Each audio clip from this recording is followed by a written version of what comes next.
vous remercie de m'inviter pour cette réunion de ce soir. Effectivement, je suis très très contente pour la bonne raison que depuis de trop nombreuses années maintenant, je travaille beaucoup à travers Internet, et ça me fait toujours chaud au cœur quand je peux avoir en direct une connexion avec les gens. C'est quand même autre chose. Alors merci d'être là, et merci encore Michel de m'avoir accueilli. Merci aussi à toute l'équipe, bien sûr. Alors je ne reviendrai pas sur mon parcours, la liste est un petit peu longue. Peut-être la seule chose que je voudrais vraiment mettre en exergue, c'est que certes, je suis psychothérapeute, mais surtout psychogénéalogiste depuis de très nombreuses années, mais je ne conçois pas mon travail sans une reliance au guide, au maître. Et pour moi, tout ce travail, c'est d'abord et surtout pour pouvoir aider. On a d'abord des clés, mais ensuite, pour pouvoir aider, eh bien, c'est se brancher aussi là où il y a certainement beaucoup plus de force que Dominique Jacob elle-même. Voilà, donc ça c'était important, ce que je voulais dire, et je suis d'autant plus heureuse d'être ce soir ici, dans une association qui parle des choses invisibles, parce que pour moi c'est aussi une évidence depuis de bien nombreuses années. Merci. Alors, donc, pour commencer, effectivement, juste peut-être ce que je pourrais dire, c'est que j'ai commencé pendant, il y a plus de 45 ans en fait, parce que moi-même j'étais en difficulté, c'était une période difficile. Avant d'être thérapeute, j'ai travaillé comme directrice d'export pour des sociétés aussi bien en Allemagne qu'aux États-Unis et en Angleterre, en tout cas avec les pays de langue allemande et anglaise. Et puis c'était un métier extrêmement harassant, et à un moment donné, j'ai été mise à pied, et bien m'en a pris finalement, puisque une porte se fermait pour qu'une autre se rouvre. Et c'est comme ça que j'ai rencontré deux thérapeutes importants que vous connaissez probablement de nom. C'est Anne-Ancelin Schützenberger, qui a été la pionnière en la matière, puisqu'elle a écrit un de ses premiers livres, c'était « Aïe, mes aïeux ». Nous souffrons des blessures de nos aïeux. Et puis, parallèlement, dans un autre ordre d'idée, Anne-Ancelin était une universitaire, plus pragmatique, mais parallèlement, j'ai suivi aussi la voie de chamanique de Alexandro Jodorowsky, que vous connaissez peut-être aussi, plutôt dans le tarologue émérite, mais surtout, il a bien montré dans le tarot qu'il y a aussi l'histoire familiale et qu'on peut aussi apprendre beaucoup des lames de tarot.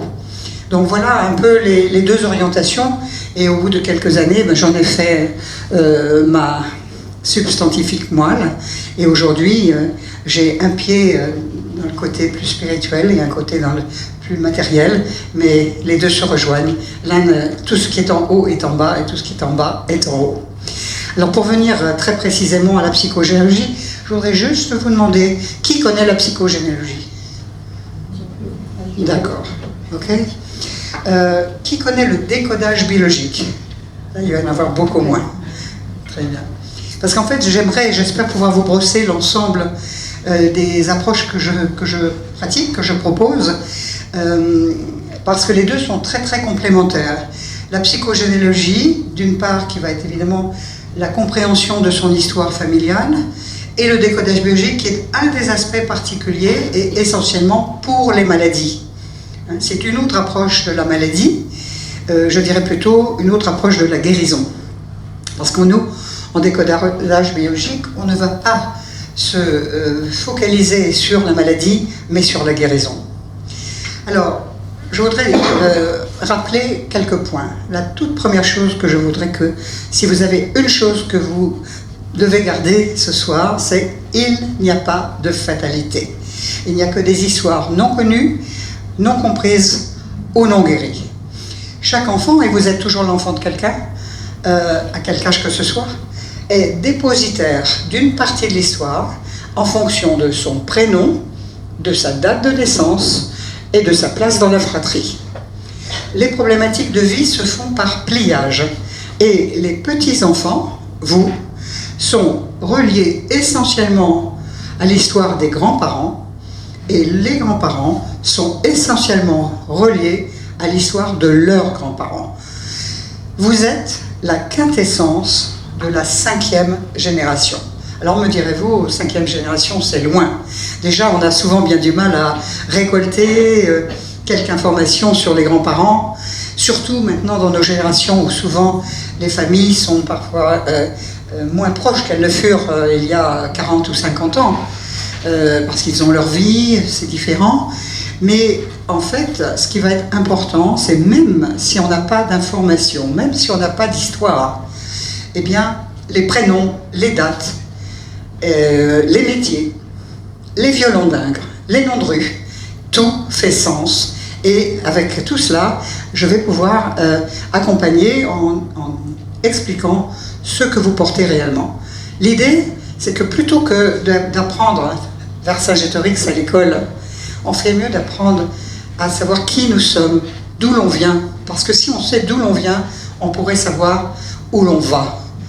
Car tout notre background, toute notre histoire que nous portons dès notre naissance, et même bien avant notre naissance, on peut même dire 18 mois avant, puisque je pense que je prêche des convaincus dans cette salle, la vie avant la vie et donc après la vie existe, eh bien l'enfant va naître dans un terreau tout particulier. Il ne va pas choisir par hasard n'importe quelle famille. Parfois on se dit, oh mon Dieu, quelle famille! Vous connaissez la petite histoire de famille, je vous hais, mais en même temps, c'est famille, je vous aime. Et tout le but, en fait, c'est de comprendre que les enfants sont missionnés pour guérir l'histoire, non guérie au-dessus. Mais pas n'importe comment. Vous avez certainement repéré que vous avez des frères et sœurs qui, non seulement parfois s'ils font partie de la même histoire, de la même famille. Pourquoi? D'abord, ils n'ont pas les mêmes prénoms, ils n'ont même pas les mêmes dates, ils n'ont pas été élevés au même moment, et donc les parents ont peut-être eu un autre aspect à privilégier par rapport à un enfant ou à un autre. Et puis bien sûr, il y a l'histoire. Il est évident qu'une famille qui va naître, un enfant qui va naître dans la Creuse en 1970, dans les périodes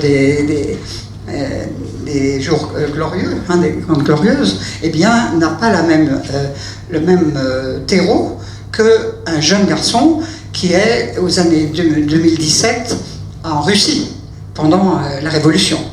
Donc, on pourra prendre l'ensemble des choses, des facteurs. On va voir la famille, ce qu'elle porte, dans quel registre, qu'est-ce qui s'est joué déjà avant sa naissance. Alors, je n'irai pas trop là-dedans puisqu'on va rester en généalogie, mais pour moi, bien évidemment, je suis aussi accompagnatrice en régression mémorielle, c'est-à-dire que j'emmène dans les vies antérieures aussi.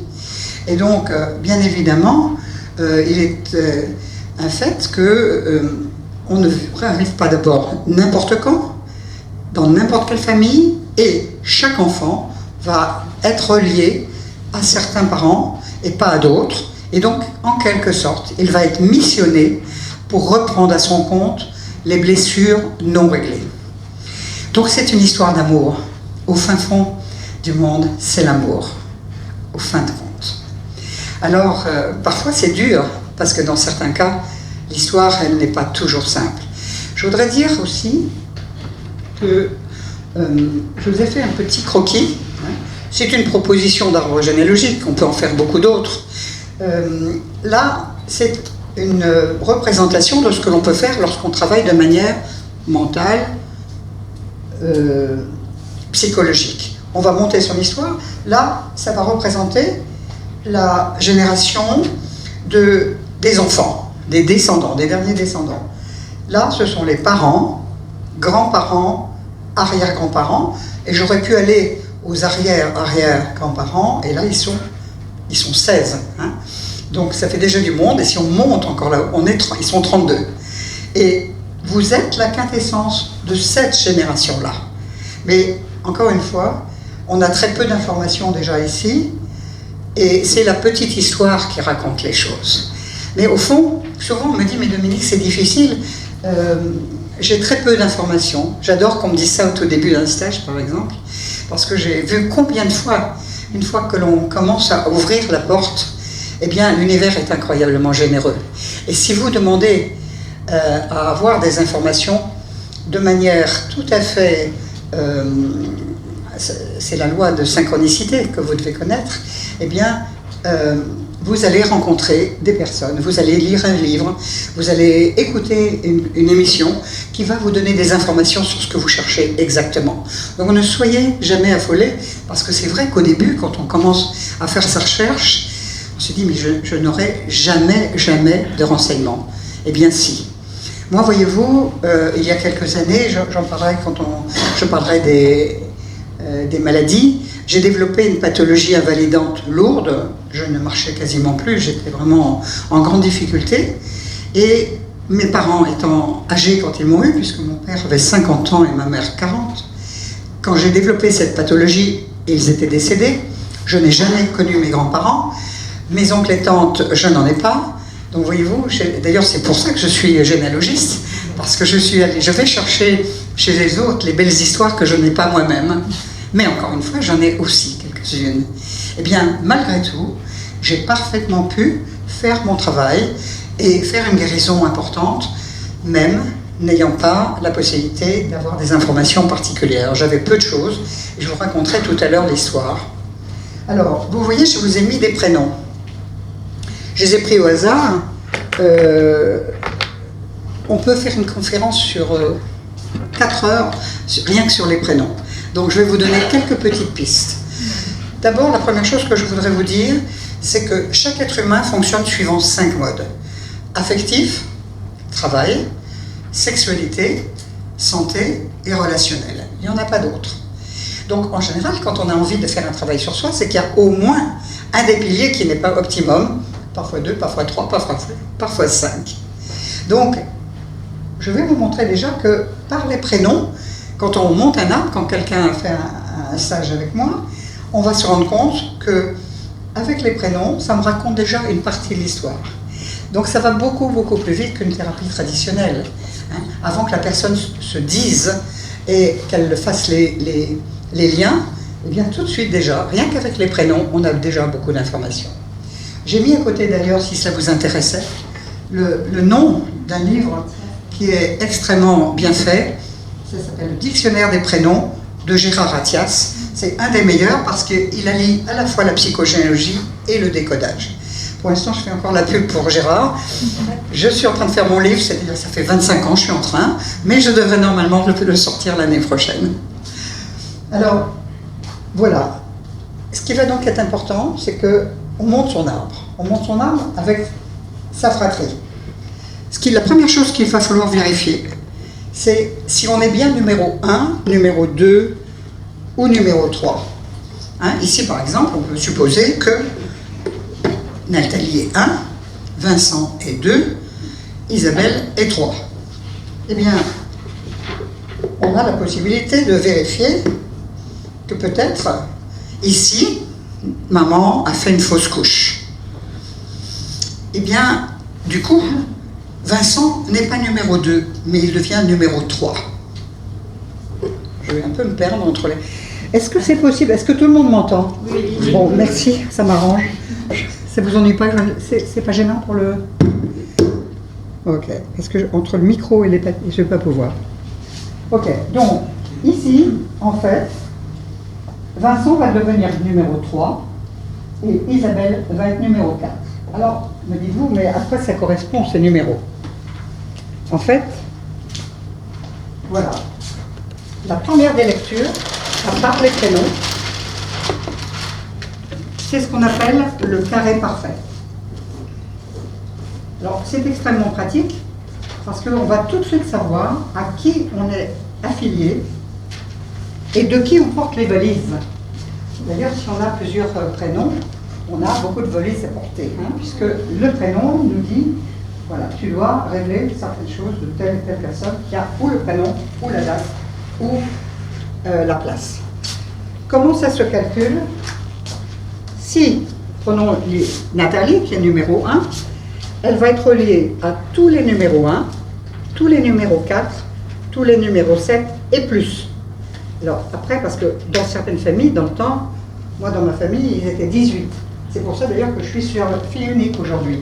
Parce que ça se comment dirais-je, c'est comme un entonnoir. Beaucoup trop d'enfants, on n'en fait plus après. 9, 10, 11, 12 et plus, d'accord?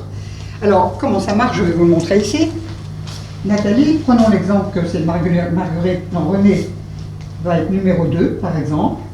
On va appeler Juliette, et puis on va l'appeler Marie, voilà. Voilà. Et, non, je suis désolée, je vais prendre un autre exemple parce qu'il est important. Je vais prendre Jean et Jacques, voilà. Comme vous pouvez voir, j'ai pris 3 garçons et ça a du sens. Alors, je vais vous expliquer pourquoi. Donc, Nathalie, si Jean est numéro 1, elle est reliée à Jean. C'est-à-dire qu'on ira aller regarder qu'est-ce qu'a vécu Jean et qu'est-ce que je porte. Et on fait une comparaison. D'accord? Toutes les bonnes choses, bien sûr, on les garde. Je vous parle en tant que thérapeute, bien sûr. Et l'idée, c'est d'aller de mieux en mieux, pas de moins en moins bien. Donc l'idée, c'est que tout ce qui est bon de Jean, on le garde, et tout ce qui ne l'est pas, tout ce qui a été douloureux et qu'on a sans doute repris à son compte, on va le lâcher. Le but de tout cela, c'est de venir, et j'espère, c'est aussi une deuxième chose que je souhaite que vous ayez à cœur, vraiment, c'est de devenir infidèle au système. C'est systémique, en fait. En fait, c'est comme un grand module, d'accord? Et la famille, il y a plusieurs membres. Ce qui va être important, c'est de vérifier s'il y a des membres qui manquent. Car s'il y a des membres manquants, alors l'arbre va être déstabilisé, va être déséquilibré. Tout le but de la psychochirurgie, c'est de remettre 1, de l'ordre, 2, de la justice. Vous savez, c'est une des grandes blessures de l'être humain. Les 3/4 du temps, quand on regarde les blessures par exemple, de Madame, la Canadienne, oui, Louise Bourbeau, merci. Eh bien, elle parle de toutes les blessures de l'âme, et une des blessures principales qui ressort les 3/4 du temps, c'est l'injustice. Donc, tout le but de la psychogénéalogie, c'est de remettre de l'ordre et de la justice. Donc, on regarde une première chose, si on est en place. La première chose qu'on va faire aussi, après, c'est de nommer, puisque je vous ai dit, dès qu'il y a des manquants, même les fausses couches, les IVG, les enfants morts-nés, il faut les nommer pour que justement, ça soit dans l'ordre, qu'il y ait de l'ordre. Et ensuite, vous allez le nommer. Par exemple, on va l'appeler Annie, par exemple. C'est important parce que, comme vous savez, dans la Bible, au début, il y a le verbe. Et si on ne met pas un nom, si on n'est pas nommé, eh bien, il n'existe pas. Mais en fait, elle existe quelque part, et ça crée justement un déséquilibre. Elle existe, et en même temps, elle n'existe pas. Conclusion, Vincent et Isabelle ne sont pas à leur juste place, et c'est une bonne raison pour on vient me voir en me disant « je ne comprends pas, je ne suis jamais à ma place ». Remettons de l'ordre, et on se rend compte qu'on va être très très rapidement à sa place. Alors, il y a bien d'autres raisons, mais je vous donne un des éléments. Là, ici, j'ai mis 3 garçons. Pourquoi? Parce que ça peut se lire très vite dans un arbre. Ici, je vais mettre par exemple 2 filles. Donc là, je vais mettre Julie et Clotilde. Voilà.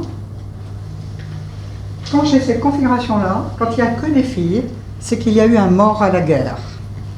Donc, comme c'est un système de survie, c'est toujours un système de survie, quand on ne fait que des filles, pour que les enfants ne partent pas à la guerre et qu'il n'y ait pas un mort. Donc c'est aussi une bonne explication pour vérifier si d'aventure on n'a pas gardé sous silence. Parce qu'il faut savoir que les blessures sont parfois indicibles. Et on va les regarder dans l'arbre. Toutes ces blessures, parfois, n'ont pas été transmises. toute la psychogéologie, ça sert aussi à mettre en lumière les secrets de famille, les mensonges, les actes manqués, et les non-dits. Hein. Donc, tout de suite, dès qu'il y a cette configuration que de filles, je sais qu'il y a un homme mort à la guerre. Et donc, s'il était inconnu dans le système, on va le ramener. Et on fera un acte de guérison pour le ramener dans le clan et lui faire raconter une belle histoire. Puisque tout ce que vous venez travailler, c'est toujours en lien avec ce qui n'a pas été donc réglé en amont. Et si ça fait une grande blessure d'avoir perdu, par exemple, un enfant à 20 ans, à Verdun, par exemple, eh bien, ça va se rejouer, on va le retrouver. Et on va le retrouver, et les prénoms vont nous le raconter. Marc, Marcel, par exemple, hein, Marcel, le dieu Mars, mémoire de guerre. Donc, de l'autre côté, ici, j'ai mis trois garçons, 3 hommes. Dans cette configuration-là, je sais qu'au-dessus, il y a eu une histoire de sexualité entachée. Alors, j'en ai parlé, hein, il y a 5 piliers: affectif, travail, sexualité, santé, relationnelle. Eh bien, là, je sais que dans cette histoire-là, côté paternel, il y a eu un drame, soit d'inceste, soit de viol. Et d'ailleurs, dans le pur des hasards, je l'ai fait pourtant comme ça colle à ce que je raconte, parce que Marguerite raconte l'histoire de viol, Lucie raconte l'histoire de viol, Rose raconte l'histoire de viol. Comme vous entendez, ce sont des prénoms de fleurs, déflorées. Donc dès qu'il y a des prénoms reliés aux fleurs, je pense qu'il faut aller vérifier ce qui s'est joué dans la sexualité. Je rappelle qu'en principe, de toute façon, les personnes qui viennent me voir, c'est qu'elles ont, elles aussi, dans leur histoire, forcément eu ce schéma répétitif. Mais il est plus facile de travailler sur les générations d'en haut plutôt que de travailler au niveau, par exemple, d'un oncle qui aurait abusé de sa nièce, par exemple. C'est beaucoup plus facile de travailler là, de faire le pardon à l'histoire là, que de le faire sur sa génération. Et surtout, ce qui va être important, c'est que dès que cette génération-là fait ce travail de libératoire, de pardon, alors il nettoie l'ensemble de la famille, et du coup, eh bien, on ne va pas passer aussi aux générations futures. C'est-à-dire que là, je n'ai mis que votre génération, mais après, il y a vos enfants, vos petits-enfants, ou vos peut-être arrière-petits-enfants. Donc, une fois qu'ici c'est réglé, pardonné, transmuté, non seulement on nettoie l'ensemble du clan, de l'arbre, mais on ne passera plus, consciemment ou pas, parce que parfois ça se fait inconsciemment, les passations, hein, à la génération suivante. Juste quelques petits prénoms, je ne vais pas vous donner tous, mais ce qui est important, je vous ai dit, ce qui est important, c'est de ramener toujours les exclus ou les inconnus. Alors justement, ici j'ai noté à l'arrière avec mes parents, Alexandre. Vous voyez, il y a un X. En mathématiques, le X, c'est l'inconnu. Eh bien, c'est qu'en haut, tout en haut, il y a un inconnu qui n'était, évidemment, j'allais dire, je fais un plénasse, qui n'était pas connu, certes. Et en fait, ça veut dire qu'ici, à cette génération-là, il y a un homme qu'il va falloir ramener, qu'on appelle X, mais que l'on va nommer. Et ça me le raconte, regardez, parce que c'est ce qu'on appelle la langue des oiseaux. Eugène, on s'en vient d'un autre gène. Et le gène, il est là-haut. Vincent, il est où Vincent? Je l'ai mis où? Juste en bas. Vincent, on s'en vient d'un autre sang. D'accord? Donc déjà, très rapidement, avec la langue des oiseaux, c'est une très belle invention, on a déjà pratiquement l'histoire, plus ou moins. Donc on a vu qu'il y a les histoires de sexualité entachée avec ces prénoms-là. On a l'histoire des pères inconnus. Donc ici, il va falloir le nommer. Et on va l'appeler Paul. En général, quand il y a Paul, il y a Pierre. En général, il y a Paul en bas et en haut, il y a Pierre. C'est la première pierre de l'édifice qui manque. Il va falloir le retrouver. Donc, ça c'est une des possibilités de lecture. Dans l'autre lecture, on va voir qu'il y a deux prénoms qui sont très marquants, Brigitte, Bernard, ou Bernadette. Et le troisième, ça pourrait être le mien, Dominique. Domus, le toit. Là, c'est des mémoires de perte de maison. Bernard, c'est le Bernard l'ermite. Le Bernard l'ermite qui va dans la maison des autres. Et Brigitte, c'est le bris du gîte. Donc là, on sait que dans cet arbre-là, on a un drame avec des pertes de patrimoine, des pertes de maison et des pertes financières aussi. Alors, comme je vous ai dit, il y a plusieurs piliers: affectif, travail, sexualité, on vient de le voir, santé et relationnel. Donc, dans la recherche sur le travail, je pense que pour beaucoup de personnes aujourd'hui, la vie étant un peu plus dure financièrement, combien de fois on me dit: Dominique, je ne comprends pas, je ne trouve pas de travail, ou bien quand je trouve, je suis tout de suite la dernière, je fais partie de la dernière charrette, et c'est répétitif. Vous allez certainement remarquer, je n'ai pas besoin de moi pour le savoir, il y a des périodes clés où vous vous disiez: mais je ne comprends pas, vous vous dites, je ne comprends pas pourquoi tous les 7 ans je perds mon job, ou pourquoi tous les mois de juillet j'ai une maladie, etc. etc. C'est parce que le cerveau est un incroyable ordinateur et il va fonctionner en schéma répétitif, à date fixe et d'histoires non réglées qui vont se répéter. Dans le cas précis, pour l'argent, j'aurais envie de dire deux choses. Du côté paternel, ici il y a un homme qui n'a pas donné son argent. Qu'est-ce que ça va créer? Parce que s'il n'a pas reconnu un enfant, s'il n'a pas légitimé, il n'a pas donné le patrimoine et il n'a pas donné sa filiation. Les 3 conséquences, c'est qu'on va peut-être avoir ici un père qui avait un problème avec l'alcool, un grand-père qui va avoir un problème, qui va peut-être mourir d'un cancer de leucémie. Mais là, je vous donne des cas extrêmes. Hein. Je ne veux pas vous faire peur, bien sûr. C'est des cas extrêmes. L'idée, ça pourrait être aussi simplement des problèmes circulatoires, par exemple. Hein. Tout ce qui est relié au sang. D'autant plus qu'on a vu qu'on a 20 sangs, etc. dans le système. Pourquoi l'alcool? L'alcool, c'est un liquide rouge. Et le sang, c'est un liquide rouge. Donc, symboliquement, quand il y a problème de filiation, il y a des problèmes d'alcool et des problèmes reliés au sang. Ici, on a aussi, mais c'est un peu particulier, parce que de ce côté-ci, on a Henri-Édouard, et en plus, la femme, je l'ai fait appeler Reine. Ce sont 3 prénoms qui racontent la noblesse. L'autre problématique relationnelle, le 5e pilier relationnel, c'est les mésalliances. Hein, parfois, j'ai rencontré récemment une dame qui est une femme merveilleuse, qui a fait des choses superbes, et pourtant, elle se sent dévalorisée parce que sa famille vient d'un milieu paysan, alors que la famille paternelle vient d'un milieu haute bourgeoisie, pour ne pas dire noblesse. Encore une fois, je ne porte aucun jugement de valeur, il n'y a pas mieux ou pas moins bien.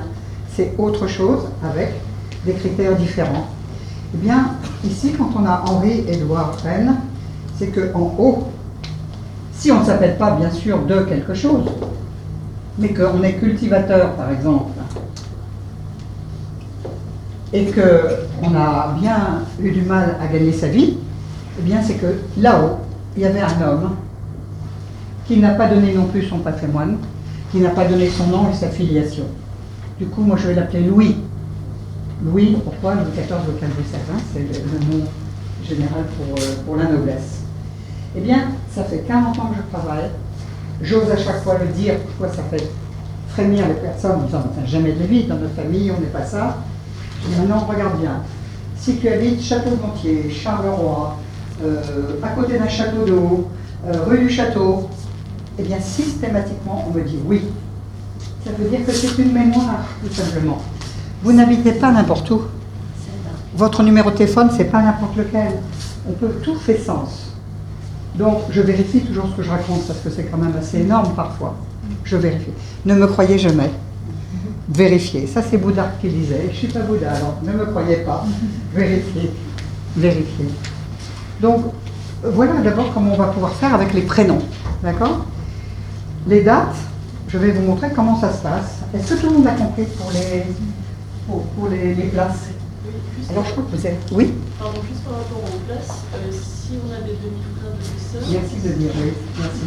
Effectivement. Faut me reprendre parce que quand je suis sur ma lancée, parfois je vous dis un petit truc, c'est très important, vous avez raison. Effectivement, si, par exemple, René et Brigitte, par exemple, sont deuxième noces, il se peut qu'avant, ou papa ou maman étaient déjà mariés, et à ce moment-là, il peut y avoir d'autres frères et sœurs. Avant, mettons, on va mettre Denise, voilà. Et à ce moment-là, on va être numéro 1, 2 ou 3 du côté de papa, mais peut-être 3, 4 et 5 du côté de maman. Donc ça, c'est double peine, j'allais dire. C'est double travail. Il faut aller faire les deux. Hein? Regardez les deux. Je suis 3 d'un côté, donc je suis relié à tous les 3, 6, 9, 12.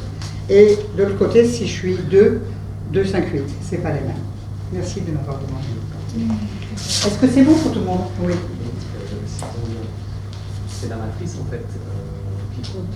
C'est la même maman, il y a plusieurs ordres restreint. Oui, oui, c'est la même. Oui, effectivement. Hein, c'est avec la même maman, ou si c'est avec une autre maman, on part sur un autre calcul. D'accord? Alors, on a vu que les prénoms nous racontent tout déjà. Moi, au téléphone, déjà, rien quand on prend un rendez-vous, je sais déjà ce que je vais chercher pratiquement, puisque le prénom de la personne me donne déjà énormément de pistes. C'est très pratique. Donc voilà pour les prénoms. Maintenant, pour les places. Pour les places, ça s'appelle le cercle de vie. Ça s'appelle le carré parfait. Ça s'appelle le cercle mince. Le cercle de vie. Alors, ça marche comment? Ici, je vais mettre une date fictive, 16 octobre. Ici, on va mettre 16 janvier. Ici, on va mettre 16 avril. Et là, on va mettre 16 juillet. Alors ça, il y a assez peu de temps que ça a été trouvé et c'est absolument magique. Je voudrais rendre à César ce qui appartient à M. Salomon Selam.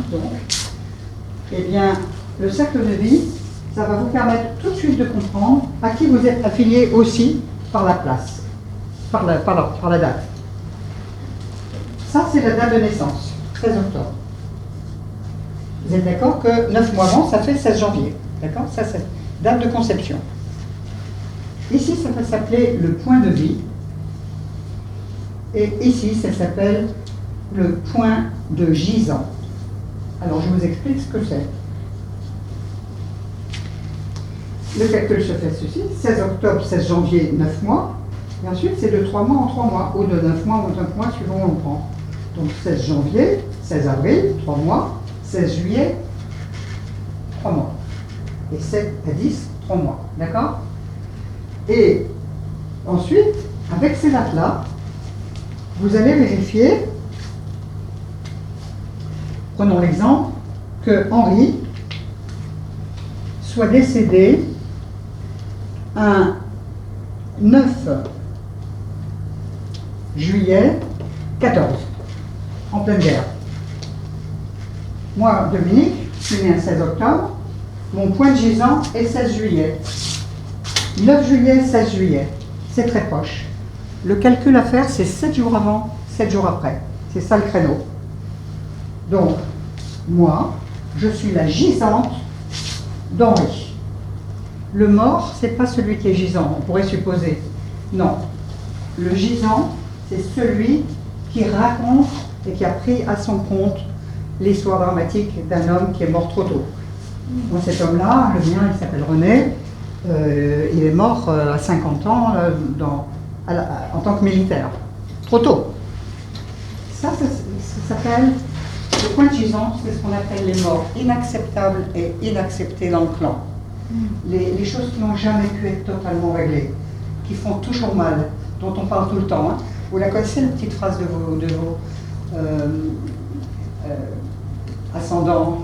Souvent ils disent « oui, c'est toujours là et je souffre tout le temps ». Et voilà, ils n'ont pas pu faire le deuil. Donc, moi, je dois nettoyer la mémoire. Et souvent, qu'est-ce qu'on va voir? Alors, c'est pas mon cas, mais ce qu'on va voir, c'est que, par exemple, on va trouver un homme qui va être quoi? Militaire. Vous savez, c'est du papier à musique. C'est du papier à musique. Donc, quand je dis un homme, c'est le conjoint, celui du descendant, va être militaire, parce que ça raconte une histoire. Ou autre chose, pour revenir au non noble, les trois quarts du temps, ce que je trouve quand on ne sait pas qu'on est noble, on va, le conjoint s'appelle de quelque chose. On le ramène. Systématiquement, en fait, on sait tout. Tout. Dans l'inconscient, on sait tout. Donc vous voyez, donc, vous avez déjà les dates, vous avez les places, vous avez les prénoms. Donc c'est quand même déjà beaucoup de portes. Et il y a une autre porte qui est importante quand on n'a vraiment rien. Quoique ça m'arrive tout le temps. Il y a aussi une question qu'on me pose souvent, et je vais la donner parce qu'elle est importante. Et il y a des gens qui veulent faire leur histoire, d'autant plus qu'ils ne la connaissent que très peu. C'est les personnes qui ont été abandonnées et qui ont été à la DAS. Et on me dit, mais comment faire puisqu'on ne connaît pas sa famille biologique d'origine? Eh bien, figurez-vous que c'est intéressant parce que les familles d'accueil ont la même histoire. Ce n'est pas par hasard. Ce n'est pas par hasard non plus. Les familles adoptées. Oui, les adoptants ont une histoire commune.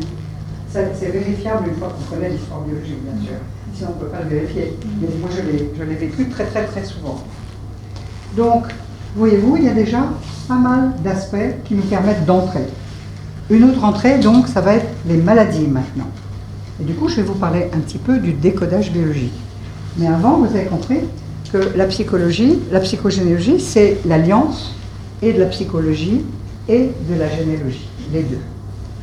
Et encore une fois, comme je vous disais, le plus important, c'est qu'on va remettre de l'ordre et on va remettre de la justice. Et on va ramener tous les secrets de famille. Alors, un très bon moyen aussi de connaître quand on a très peu d'informations, et ça, vraiment, je vous invite un jour à faire cette expérience. Je sais que dans la salle, plusieurs personnes l'ont fait, cette expérience, c'est les constellations familiales. Qu'est-ce que c'est que les constellations familiales? En fait, ça, c'est une constellation familiale, mais sur papier, hein, noir sur blanc. Mais plus, on va dire, plus technique. Encore une fois, je vais dire, je vais enlever ce mot-là. Oui, il est technique, parce qu'il faut que je connaisse la technique, certes, mais il est surtout émotionnel.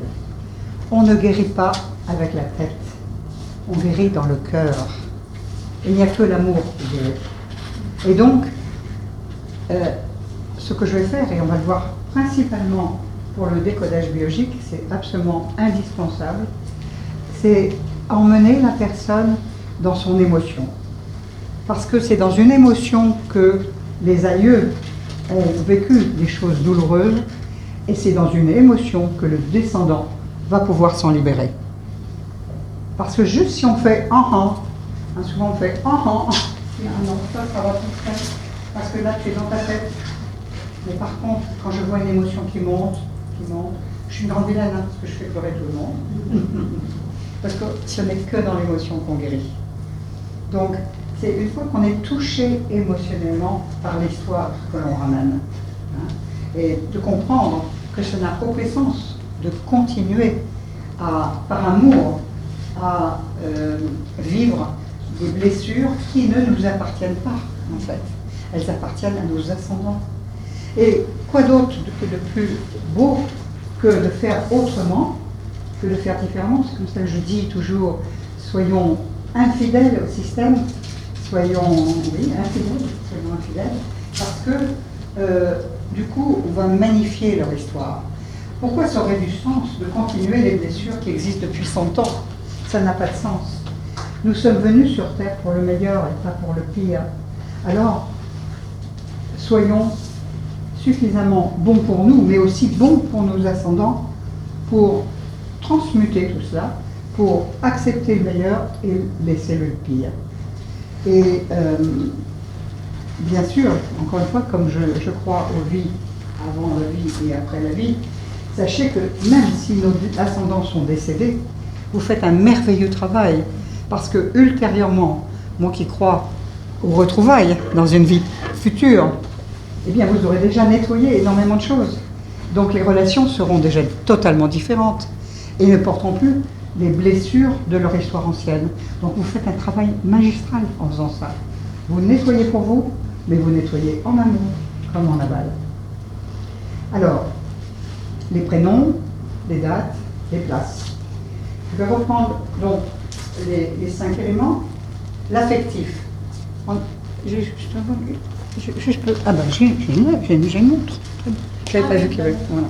Tu vois, comme j'ai encore beaucoup de choses à dire, tout va bien. Excusez-moi, avant de changer de chapitre, on va dire. Un œuf clair. Oui, on le compte. On le compte. On le compte. Effectivement, je ne vais pas nommer, forcément. IVG, fausse couche, enfant mort-né, œuf clair. Absolument. Récemment, j'ai travaillé avec une dame, médecin. Elle avait fait 7 filles. Elle était sur le point d'adopter. Eh bien, elle a eu son bébé. Elle en a même eu 2 pour le prédat. Des jumeaux. Quand on a compris ce qui se joue au-dessus, tous les possibles sont possibles. Tous les possibles sont possibles. Alors, donc, je rappelle, pour l'affectif, ce qui est intéressant, c'est d'aller regarder quelque chose. Vous voyez, on a les dates là, dans ce cercle de vie. Eh bien, sachez que, on le voit là, il y a le côté paternel, côté maternel. Et tout ce qui est d'un côté, c'est de l'autre. Moi, ça me fait sourire quand on me dit « Ah oui, mais ça, c'est du côté de mon mari. » Ce qui est d'un côté, c'est de l'autre, en général. Et d'ailleurs, on se rend compte pour ça, par affinité d'histoire. Il y a, vous savez, les atomes proches inconscients. J'ai une expression un petit peu douteuse, que je vais quand même dire, même si je suis... Non, c'est en fait une rencontre affective, c'est une rencontre de 2 malfaiteurs. Pourquoi? Parce qu'en fait, on se rend compte, on se regarde comme ça. Moi, j'étais aussi l'élève, entre autres, de Jacques Salomé, qui disait, excusez-moi aussi, quand on rentre dans un lit, on n'est pas 2, on est 72, ça fait du monde.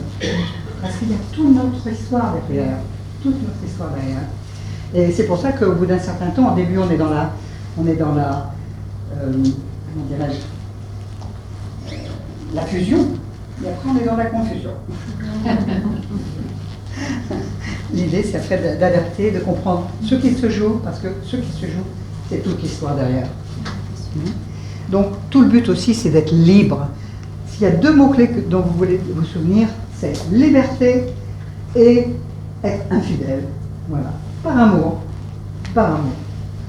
Donc, ce que je voudrais vous dire en rencontre affective, par exemple, là, c'est évidemment, c'est écrit dessus, Dominique et Dominique, hein, garçon-fille. Ça, c'est des mémoires de jumeaux. Des mémoires de jumeaux. Quand les prénoms sont les mêmes. Julien, Juliette, Jean et Jeanne, etc. Des mémoires de jumeaux. Alors, qu'est-ce que ça crée, ça? La possibilité, on va le voir par les prénoms, mais on va le voir aussi par les dates. C'est-à-dire que prenons Jean et Jeanne.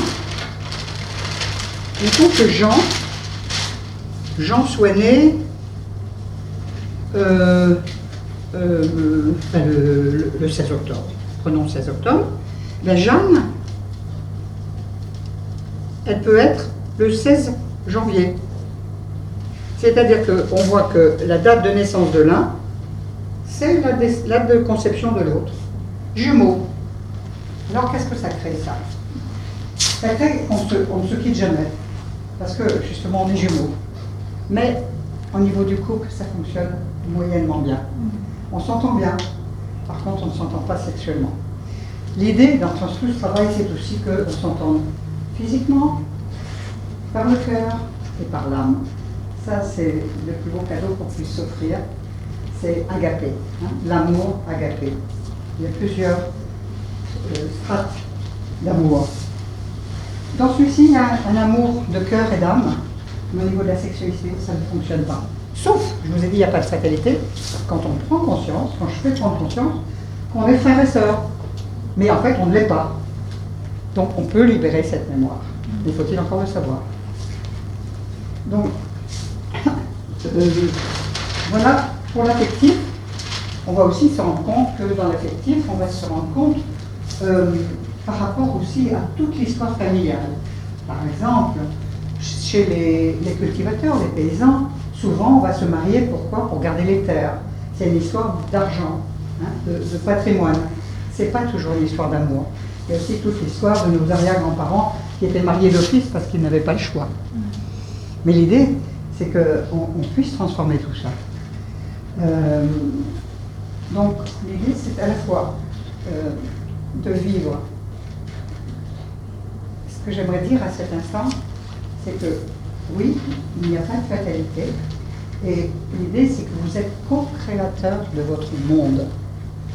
Et que, j'aurais envie de dire, vous avez le droit, je dirais même presque le devoir, de vous autoriser à vivre le meilleur. Et donc à attirer à vous les personnes qui vont être en concordance avec vous-même vraiment. Hein? Mais pour savoir exactement qui l'on est, il faut déjà connaître tout ce qu'on porte derrière. Alors, ça c'est pour l'affectif. Pour le relationnel, comme vous savez, c'est parfois particulier suivant les familles. Hein? Il y a des familles qui sont des taiseux. Chez ces gens-là, on ne parle pas. Et il y a des familles où on crie, on ne sait pas faire autrement que crier. Dans les autres familles, il y a des coups. Là, c'est plutôt violent, et verbalement, et physiquement. Dans d'autres familles, on ment. On ne raconte jamais la vérité, parce que ça fonctionne comme ça, il y a des raisons. Je rappelle qu'il y a des raisons à tout. L'idée, c'est d'aller chercher les raisons derrière. Tout a du sens, c'est toujours à cause de blessures. C'est les personnes, et il y a un mot que je n'ai pas dit, que je démarre en général par ça, je vais le dire maintenant, personne n'est coupable. Encore une fois, il n'y a que des histoires non connues, non comprises ou non vérifiées. Et donc, dans le relationnel, on peut avoir tout ça. Dans le relationnel, il y a aussi, évidemment, le relationnel le plus difficile, c'est la sexualité entachée avec les viols et les incestes. Donc là aussi, encore une fois, on va les retrouver, même si on ne le sait pas, on va pouvoir les retrouver avec les prénoms, avec les dates, etc. Ça, que je vous montre là, c'est également un inceste symbolique. Pas un vrai, mais un inceste symbolique. Les incestes symboliques qui viennent aussi, les jumeaux, viennent aussi quand il y a eu des cousins germains qui se sont mariés ensemble. Les cousins germains, c'est incestuel. Pas incestueux, mais incestuel. Même, alors là je ne vais peut-être pas pousser trop loin parce que vous allez être un peu affolés, même quand une famille vit dans le même immeuble, tout le monde groupé, c'est incestuel aussi. Ce qu'on appelle un inceste territorial. Donc voilà pour le relationnel. Il y en a encore beaucoup d'autres, mais je ne vais peut-être pas tout vous dire. Deuxième pilier, relationnel. Le troisième, qu'est-ce que je veux dire, affectif, relationnel, sexuel, santé, je vous dis en dernier, santé. Vous avez bien suivi. Sexualité. Je dois dire la fin, santé. Merci, travail. Merci. Voilà. C'est bien, vous suivez, c'est gentil, merci beaucoup. Donc, le travail, ça peut se regarder à plein d'aspects. Le travail, c'est aussi la relation à la notion de réussite, d'échec, à la relation à l'abondance. Et là, on va aller chercher toutes les croyances, hein, les croyances limitatives. Hier, j'ai eu une dame qui a un super parcours, même un très beau parcours, sauf que elle veut, aujourd'hui, elle était fonctionnaire, aujourd'hui, elle veut être à son compte, et elle a peur, parce que sa mère lui a dit, de toute façon, tu n'y arriveras pas, parce que dans le privé, on ne peut pas réussir, c'est trop dangereux. Hop, ça c'est la petite phrase qui tue. Parce que, pourtant, elle est brillante. Elle était extrêmement brillante dans son travail et elle n'arrive pas à démarrer. Ça fait 3 ans qu'elle essaye d'être thérapeute, elle ne gagne pas un sou. Parce qu'elle a cette idée derrière. Donc on ira voir toutes les croyances du genre, oui, s'ils ont de l'argent, c'est qu'ils n'ont pas, ça n'a pas dû être très blanc-bleu. Toutes les petites phrases que l'on a. Moi, j'aimerais dire, il y a aussi quelque chose que j'aimerais préciser aussi, c'est beaucoup de personnes qui aujourd'hui veulent devenir thérapeutes, et souvent dans des voies spirituelles, magnétisme, souvent ils ont du mal à se faire payer. Ils ont du mal à se faire payer parce qu'ils pensent que comme c'est un don divin, ils n'ont pas le droit de gagner de l'argent. C'est une erreur. C'est une erreur. Parce que moi, le plus bel exemple, mon maître, c'est Amritananda Mahi, Amma. Et Amma, je salue, c'est des amis qui connaissent encore mieux que moi Amma. Amma, elle brasse beaucoup d'argent. Mais qu'est-ce qu'elle en fait? Des hôpitaux, des écoles. Elle donne à manger 10 000 personnes à Noël. Donc, elle ne travaille pas pour gagner de l'argent, pour l'argent, elle travaille pour aider les autres. Donc, c'est une erreur. Parce que s'il y a bien quelqu'un de spirituel, on ne peut plus, c'est bien elle, puisque c'est un maître réalisé. Elle n'est pas venue pour elle sur Terre, elle est venue pour aider l'humanité. Donc, oui, l'argent n'est pas soit quelque chose de négatif, mais il y a tout le passif derrière. Alors, je parle de l'argent, mais il y a aussi la notion de travail, à proprement parler. Et encore une fois, s'il y a des hommes encore là qui n'ont pas donné leur patrimoine, comme on est relié à cette génération-là, on n'a pas le droit de recevoir. Le but, c'est d'équilibrer le donner et le recevoir. Et ça, c'est pas donné à tout le monde, justement. Et surtout, quand on est dans l'aide aux autres. On est plutôt dans le donner que dans le recevoir. C'est une erreur. Parce que juste une petite proposition, si vous n'acceptez pas de recevoir, la personne ne peut pas donner. C'est pas juste. Donc l'idée c'est de savoir et donner et recevoir.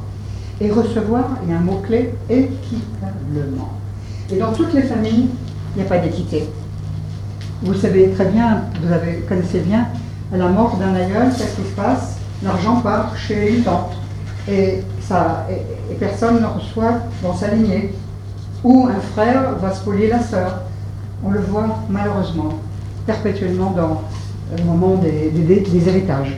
Donc tout le but aussi, c'est de nettoyer les héritages qui ont été de travail. Il faut savoir que comme l'histoire de la mission que l'on se donne, qui se fait par pliage, eh bien là aussi, quand en haut il y a eu une fausse note, eh bien ça va se répercuter, mais dans l'autre sens. C'est du tricot, une maille à l'envers et une maille à l'endroit. Et souvent, du coup, à cette génération-là, on dit, ah ben c'est pas juste. Si, c'est juste par rapport au système. Donc, vous voyez, il va falloir vérifier tout cela. Pourquoi on est relié à la cinquième? Pourquoi on est C'est-à-dire lié que ça, c'est tout à fait empirique. Hein. C'est-à-dire qu'on s'est rendu compte que toutes les 5 générations, tout revenait.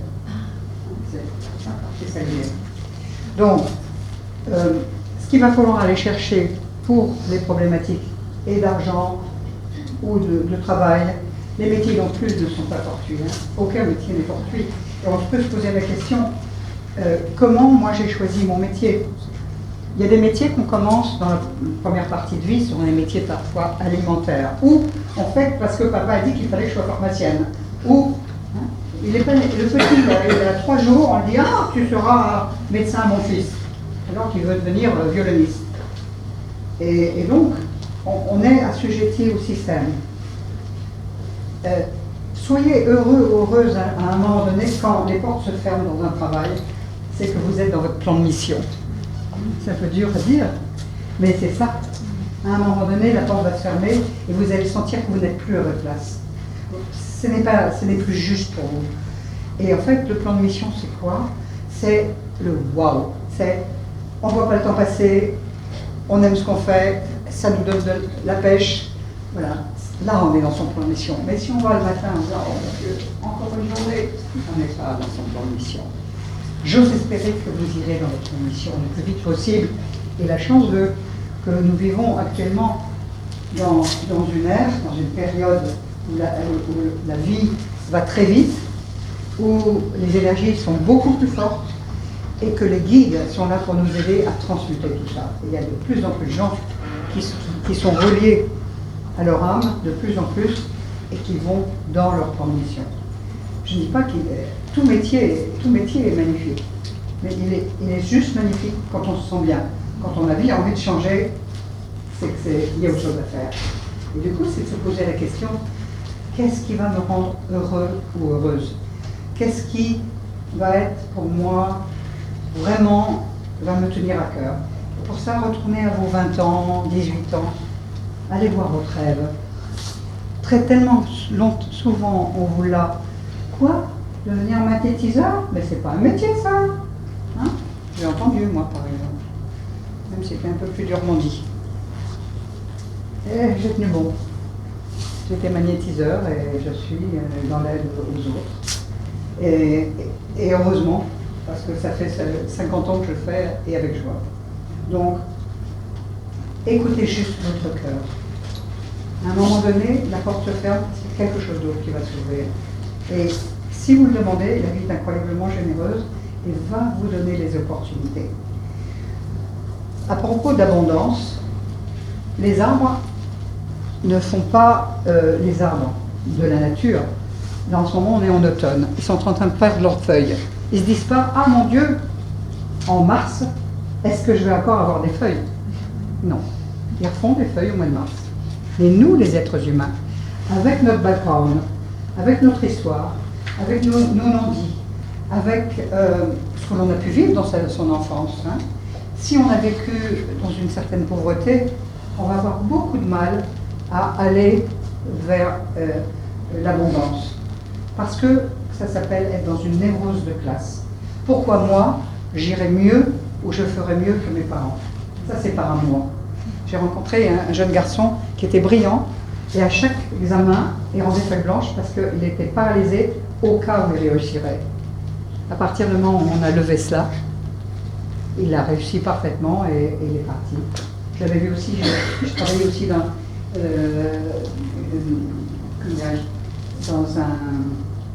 avec un athlète de natation haut niveau et il était excellent, il aurait dû être premier, il arrivait toujours second. Toujours second. Aux dernières minutes, il lâchait. Et après, on s'est rendu compte que son père était champion de sa catégorie à son âge. Et il ne voulait pas dépasser le père. Une fois qu'on a levé ça, il est devenu champion de natation de France il y a quelques années. Donc, tout ce que nous portons, consciemment ou pas, nous sommes là. Ce qu'il faudra aller chercher pour le travail, c'est l'expoliation, les malversations financières, les vols entre fratries, les vols hors fratrie, les déshéritages, hein, et les non-dits qui font qu'on ne sait même pas qu'on aurait dû recevoir de personnes qui avaient forcément de bons moyens là. Alors vous me dites, c'est très bon de comprendre tout ça, mais comment on fait pour libérer de tout ça? Voilà ce qu'on pose comme question. Eh bien, c'est très simple. Le cerveau fonctionne de manière hologrammique et il fonctionne comme un ordinateur, donc, et surtout, il fonctionne dans une petite phrase clé qui est « c'est égal comme si ». Et ça, on verra pour la santé, pour le pilier de la santé tout particulièrement. Et donc, peut-être que vous vous souvenez quand vous étiez jeune, très jeune, 4 ans, 5 ans, le garçon, il pensait quoi? Je serais chevalier. Et la fille, je serais princesse. Et elle y croyait dur comme fer. Elle était princesse à ce moment-là. Il était chevalier. Mais nous, les adultes, parce qu'on a un mental, parce qu'on est bien, on a été bien formatés, quoi? J'ai le droit de rêver? C'est sûr, ça? Non. Donc, retrouvez votre rêve d'enfant et croyez que tous les possibles sont possibles. Tous les possibles sont possibles. Mais nous, les adultes, on a du mal à le croire. Pourtant, c'est une loi universelle et c'est une loi spirituelle. Alors, on a vu le pilier de l'affectif, on a vu le pilier de relationnel, on a vu le pilier de l'argent et de la notion d'abondance. Il manque donc, décidément, j'arrive pas à les refaire, je fais ça toute la journée, les 5. Le dernier, le travail, j'ai fait la sexualité. Oui, sexualité, si, je l'ai fait effectivement. Il nous reste, tout va bien, il nous reste la santé. Je le prends toujours à part, parce que la santé, c'est très relié à la psychogénéalogie, mais en même temps, c'est un outil à lui tout seul, et qui est intéressant parce qu'il peut être pratiqué avec pratiquement toutes les autres, la PNL, avec enfin, plein d'autres outils, mais essentiellement la psychogénéalogie. Pourquoi? Au niveau de la maladie est la solution parfaite du cerveau, et la maladie d'un enfant, Nathalie, la maladie raconte l'histoire d'un aïeul psychologique. Donc, la psychologie non réglée là-haut crée la maladie en biologie chez le descendant. Surprenant, hein? Mais c'est normal. Je vais vous expliquer comment ça marche.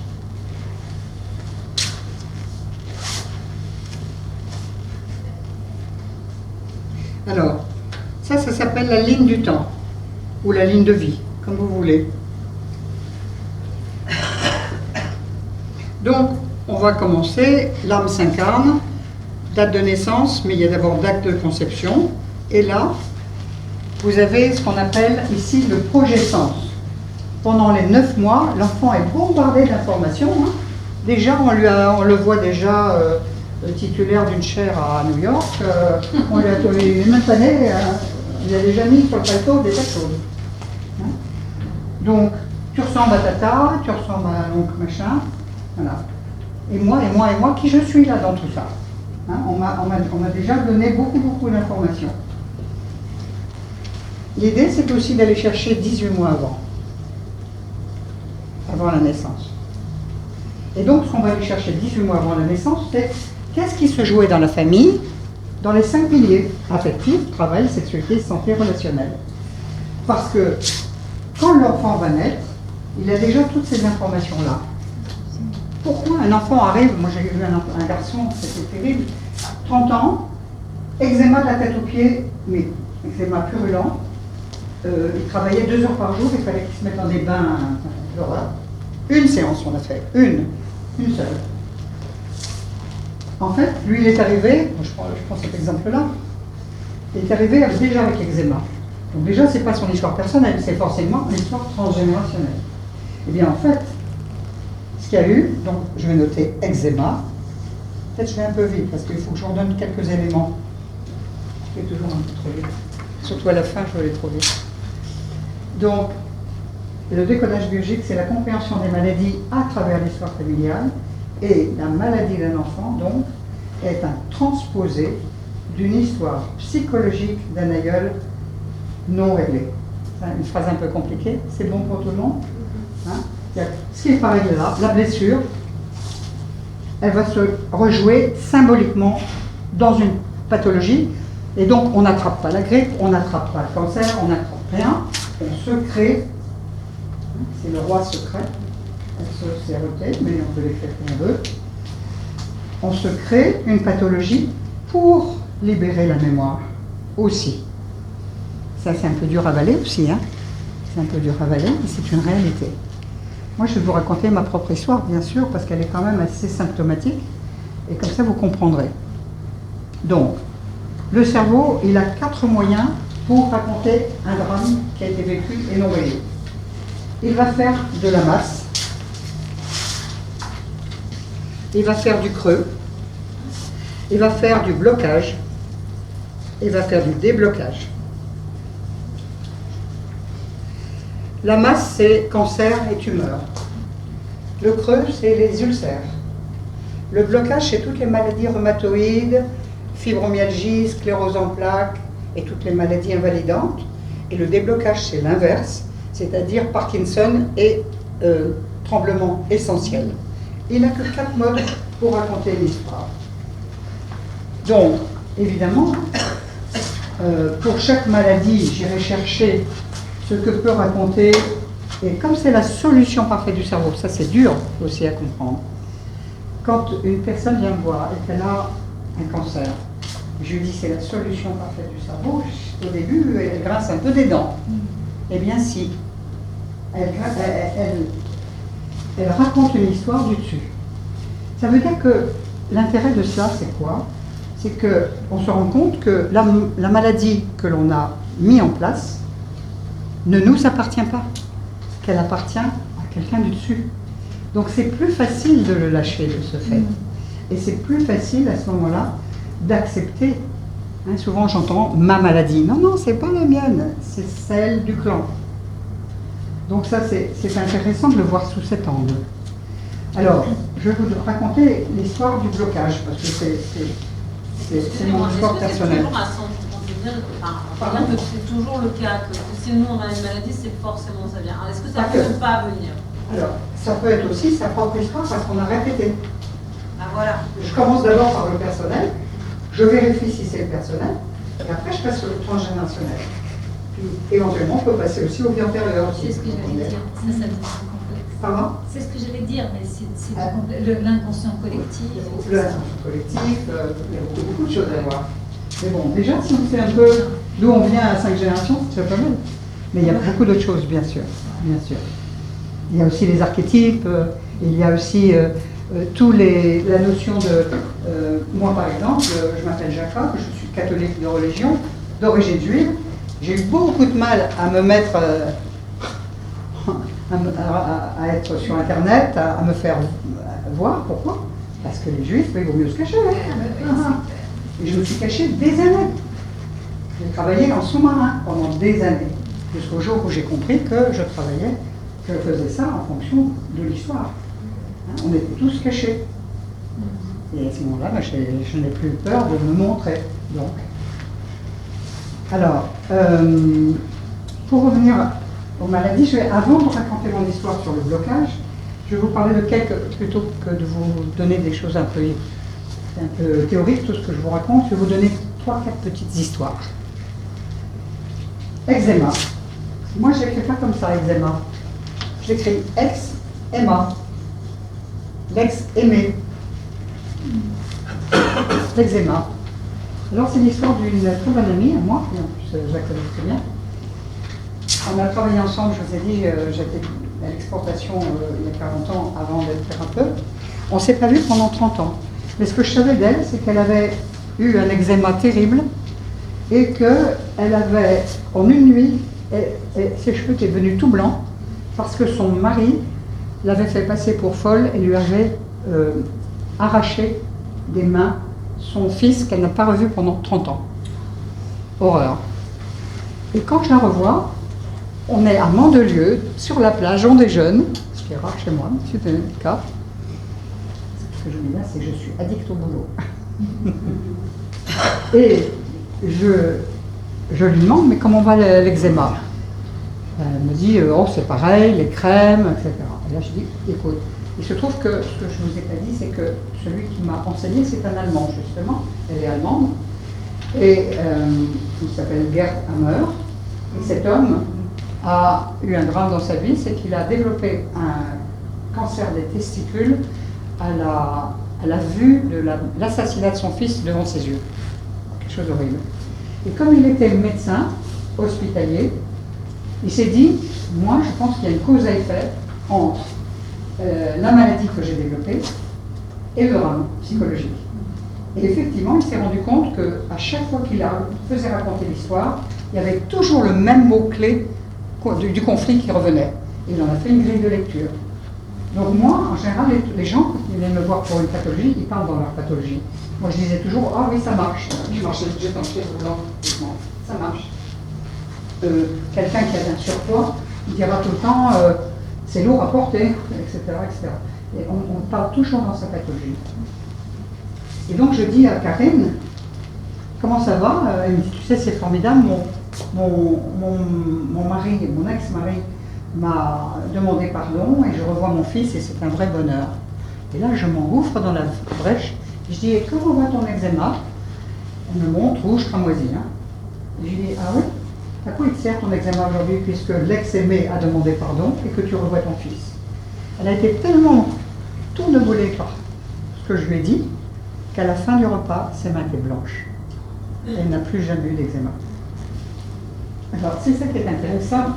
C'est aussi pour ça qu'en décodage, on est un peu décrié, parce que je comprends que 10 ans de... Il y a des médecins dans la salle. On fait 15 ans d'études et sur un jeu de mots, on peut vivre. Mais c'est pas aussi simple que ça. Le mot-clé, c'est 100% de certitude. Et 100% de certitude, c'est pas facile. Quand on est depuis 15 ans avec un eczéma, est-ce qu'on peut y croire? Ben si. L'idée, c'est qu'il faut choquer le cerveau. C'est-à-dire que moi, si je travaille avec quelqu'un qui a une pathologie, je l'emmène au bout du bout de l'émotion. Et au moment où elle est dans l'émotion, j'envoie l'information. En fait, je parle à son cerveau. Et le cerveau, à ce moment-là, il a la possibilité de translater. Et on le vérifie comment? On va avoir des petits tremblements, parce que tout vient du cerveau, n'est-ce pas? C'est le volant. On va peut-être avoir des pleurs et on va avoir mal à la tête. Pourquoi? Parce qu'on va avoir ce qu'on appelle un œdème de guérison. Donc c'est pas une douleur, c'est juste parce qu'on est en train de guérir. Ah, excusez-moi. Je fais comme chez moi. Donc, on voit tout de suite si ça a touché ou pas. Parce que si on dit ah oui, non, ça je sais qu'on n'est pas dedans. Donc je pousse à la haut. Jusqu'à on ait une émotion profonde.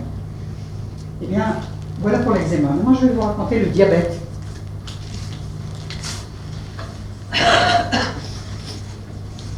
Le diabète, il n'y a pas un mot-clé, il y en a deux. Et je vais vous raconter l'histoire de Denise. Ça se passait à Toulon, en stage, et je savais qu'elle était diabétique insulinodépendante, et depuis bien longtemps. Et donc je suppose qu'elle vient travailler ça. Et puis, dans ce groupe, parce que les groupes ne se forment jamais par hasard non plus, par affinité d'histoire, hein, comme toujours, on attire ce qui est juste, hein, de toute façon. Si vous aviez l'occasion de vous parler les uns les autres, vous verriez qu'une partie de l'histoire de l'un est à côté de vous, chez vous. C'est très magique. Je ne sais pas faire, je sais un peu le faire, un qui était très brillant, comme ça, c'était Alexandre de Jodorowsky. On pouvait être 100, il savait exactement qui avait quoi dans son histoire, avec très peu de choses. Donc, Denise, elle passe la dernière. Et il se trouve que dans ce stage-là, ce qui a été mis en lumière, essentiellement, c'est les problèmes d'alcoolisme et de viol. Donc c'était assez lourd comme stage. Et elle passe en finale et elle dit, écoutez, moi je n'ose pas passer parce que pour moi c'est trop facile tout ce que j'ai vécu, je ne me sens pas concernée de vous parler. Voilà, sauf qu'elle a un diabète grave, qu'elle voit quasiment plus et qu'elle a des ulcères variceux, qu'elle a un mari alcoolique et qu'elle travaille aux alcooliques anonymes. Donc je pense qu'elle avait de quoi faire. Et je lui dis, mais Denise, qu'est-ce que tu veux travailler? Et elle me dit, voilà, bon, elle était donc là, Denise, elle avait un enfant qui s'appelait Bruno, enfin elle a un enfant qui s'appelle Bruno, et elle va se rendre compte, quand on va monter son arbre, que la terre qu'elle avait, qu'elle voulait donner à son fils pour ses 20 ans, a été volée par un notaire peu scrupuleux, donc elle a perdu sa terre. Et elle me dit, je veux travailler ça. Moi, je suis un peu surprise qu'elle veuille travailler ça, alors que je pensais qu'elle travaillerait le diabète. Et vous allez voir où se cache l'inconscient et où se cache l'histoire. Donc, on commence à monter et on se rend compte que le grand-père a fait des dettes de jeu, il avait 40 ans. Le père a fait de mauvaises affaires, il avait 40 ans. Elle a quel âge, Denise? 40 ans. C'est ce qu'on appelle les dates anniversaires. Et le fils, il a quel âge? 20 ans. La moitié. Le cerveau, il calcule en permanence. Donc, je sais exactement même quand on prend un rendez-vous, il n'est jamais fortuit non plus. Hein. La date du rendez-vous, il n'est jamais fortuit non plus. Et donc, elle est suffoquée, elle se rend compte qu'effectivement, à l'âge de 40 ans, tout le monde perd l'argent. Et je vais lui dire, tu vis ça comment? Donc là, on passe dans le ressenti. Et là, elle hurle, c'est répugnant. Et là, je bois du petit lait. Parce que c'est le mot-clé du diabète. Donc elle ne pouvait pas parler d'autre chose. Mais c'est pour ça, elle ne pouvait pas faire non plus n'importe quelle maladie. Eh bien, figurez-vous que pendant des années, quand c'était du temps où je faisais beaucoup de conférences en présentiel, elle est venue témoigner parce qu'elle était insulinodépendante depuis des années. Elle a guéri de ce diabète et elle n'a pas tout à fait guéri tout de suite. Pourquoi? Parce que justement, il y avait deux mots-clés. Et on s'est revus 15 jours plus tard.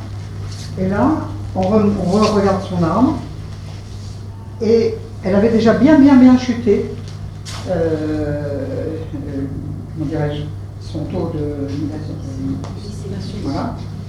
Et en fait, elle est allée chez le médecin qui lui dit « Oh madame, c'est impossible !» Hop, ça remontait.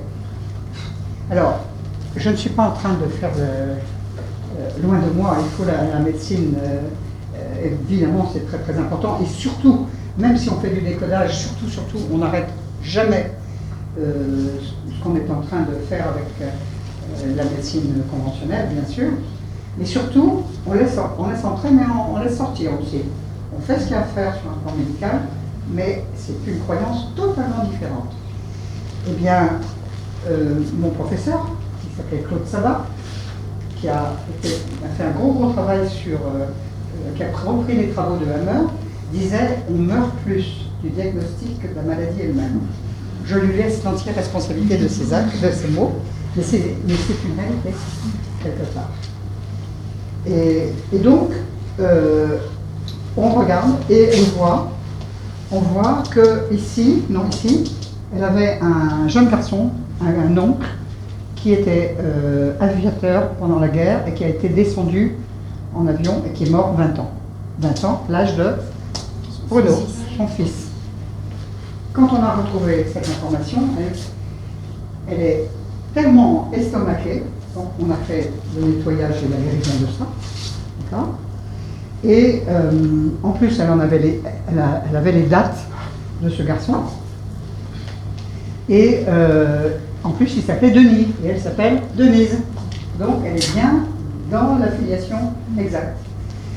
Eh bien, quand on a repris, donc lui, il était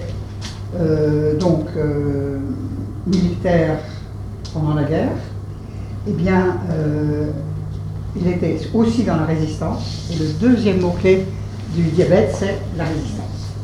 Voilà. Donc on avait trouvé les deux raisons pour lesquelles elle faisait du diabète et pas un corps au pied. Pourquoi le mot répugnant pour le diabète? Répugnante, oui, qu'est-ce que j'ai dit? Que c'était le mot-clé du diabète. Répugnant. Si, qu'est-ce que j'ai dit? Ah bah c'est parce qu'en fait, Hammer s'est rendu compte que tous les gens diabétiques prononçaient le mot répugnant. C'est empirique, hein, tout ça. Comme les prénoms d'ailleurs, c'est empirique. C'est l'émotion qui va avec. C'est le ressenti qui va avec. Donc si on n'a pas de répugnance, on ne va pas faire de diabète. Et c'est ça qui est intéressant. Et il l'a vérifié, et c'est scientifiquement prouvé, que c'est le ressenti qui compte. Entre autres, par exemple, avec les allergies. Encore le temps? Encore un petit peu de temps? On a encore un petit peu de temps? Les allergies. Alors, juste pour terminer, à la suite de la deuxième séance, quand on a trouvé la répugnance, elle a guéri définitivement. Et elle venait toujours à Toulon dire oui, j'ai guéri. C'est un bonheur. Voilà. Alors, j'aimerais pouvoir dire que ça marche avec tout le monde. Ça serait malhonnête de le dire. Pourquoi? Parce qu'il faut 100% de certitude. Et je ne peux pas. Vous savez, c'est le même principe que la foi lourde. Pourquoi il y en a qui guérissent et pas d'autres? Ça fait partie du même système.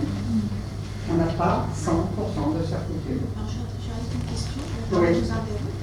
une personne, par exemple, née sous X, c'est l'orphelinat, qui n'a aucune connaissance de ses ascendants, qui développe une maladie. Elle a la double peine, elle est condamnée deux fois. Non, on va le faire avec son ressenti. Avec que le ressenti. Oui, oui. Et je rappelle que c'est pas parce qu'elle ne connaît pas sa famille, elle s'est quand même développée avec des personnes qui vont être des référents. Ça peut être une maîtresse d'école. Oui, parce que sinon ce serait terrible. Oui, bien sûr. On aurait une double condamnation. On s'est toujours construit avec quelqu'un, même si on n'a pas de parents. On peut développer une maladie, pas forcément par rapport à un aïeul, mais par rapport à une personne référente. À un adoptant, un professeur. D'ailleurs, je vous donnerai un exemple. J'ai une dame à Paris. Elle a fait, comment dirais-je, une constellation et elle ne voulait pas, dans cette famille, on adoptait les enfants parce qu'il y avait la maladie bleue. Elle adopte un enfant et qu'est-ce qu'il a comme maladie? La maladie bleue. Voilà. Donc le conflit n'est pas réglé. Alors,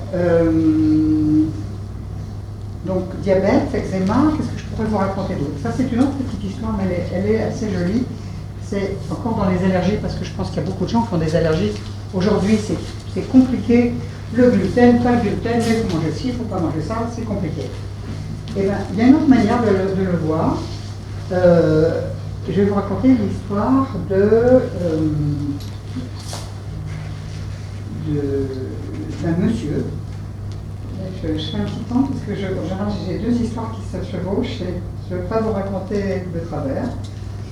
Donc c'est l'histoire d'un monsieur, on l'a même filmé, qui s'il mange un morceau de pain ou de brioche, il est immédiatement avec une allergie épouvantable. Il respire plus, c'est vraiment important. Et puis, donc on va regarder dans son arbre, et on va se voir qu'ici, sa grand-mère, elle ne s'appelle pas Bernadette, dans le cas précis, elle s'appelle Madeleine. C'est quoi Madeleine? C'est un gâteau. Ici, son grand-père, lui, c'est pas le prénom qui raconte, mais c'est l'histoire. L'histoire, lui, il était marin, et il y a eu une avarie, et puis lui, il a mangé tout le pain, et tout le monde crevait de faim sauf lui. Donc, mémoire honteuse à cause du pain. Qu'est-ce que fait l'oncle, à votre avis? Boulanger. Oui, boulanger. Absolument. Les enfants font pour guérir le sucre. Dans un cas précis, c'est plutôt joli, les boulangers. Sauf que le garçon en question, c'était un peu une peau de vache, dit-il, hein, c'est pas mes mots. Et en fait, il lui donnait jamais de gâteau.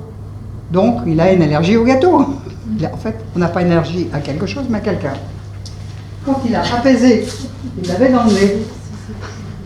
Quand on a apaisé la mémoire de l'oncle qui lui donnait jamais de gâteau, la mémoire de l'homme qui a mangé, du grand-père qui mangeait, du grand-père là, qui mangeait le pain en douce, et Madeleine qui donnait jamais quoi que ce soit au goûter, eh bien, on lui a fait manger un morceau de pain et de brioche, je sais pas. Ah non, de Madeleine, on a pris des Madeleines, bien sûr. On a pris des Madeleines, et c'est passé comme une lettre à la poste. C'était fini, il n'avait plus d'allergie au gluten. Alors, ne le faites pas tout seul, l'essai, hein. Ne le faites pas tout seul. Alors, voilà, pour les allergies, j'en ai une autre petite qui est très jolie aussi, qui est un peu différente en allergie. C'est l'histoire d'une dame qui est parfumeuse, qui a un magasin de parfumerie. Et elle peut vendre tous les parfums, sauf un. C'est Angel. Thierry Mugler. Angel. Et elle ne comprend pas, elle tombe quasiment en 50 quand elle vend du Thierry Mugler. Et donc on va regarder dans son arbre. Et en fait, la grand-mère ici, elle ne s'appelle pas ni Bernadette, ni Marguerite, ni que j'ai dit tout à l'heure. Elle s'appelle Angèle. Of course. Elle s'appelle Angèle. Mais Angèle, si ça avait été une mémoire de maman gâteau, d'accord, mais non. Elle aussi, c'était une peau de vache.